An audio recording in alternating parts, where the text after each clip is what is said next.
Mr Turnbull, can I just ask you about the video your campaign released last night, your reflections on your relationship with your father and your upbringing. Why was it important to release that? Is that to counter misconceptions about you? It's important to honour your parents, Mark. It's important to honour your father. I was brought up by my father. He taught me so many things. Some of them I talked about in that video. He taught me how to cook, not with great talent, I hasten to add, but competently. He taught me how to iron competently. I've been given high marks by Mrs Turnbull on that score. And he taught me respect and loyalty. Well, as I said, I would not be the man I am today without him. He was a great... You know, there are many remarkable things about my dad, but I'll tell you one thing that was in some ways the most remarkable. When my mother left us, we had nowhere to live.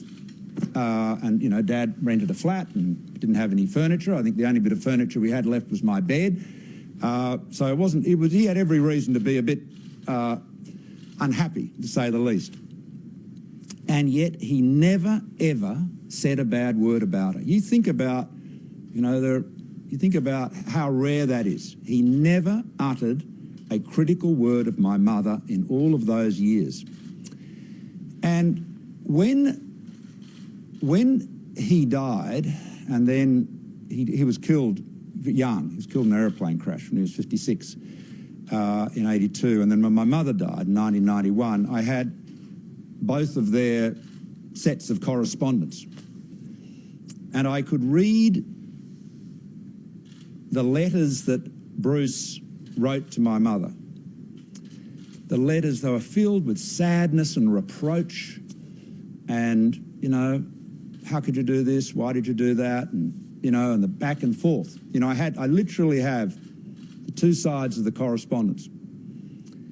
And I thought, what does it say about a man? What does it say about his love?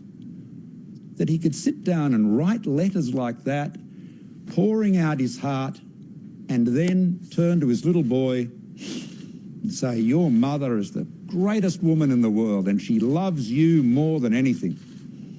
What a man. What a great man. So, fathers. Fathers rock. There you go. Fathers rock. And so do the mothers too. Are there any other questions?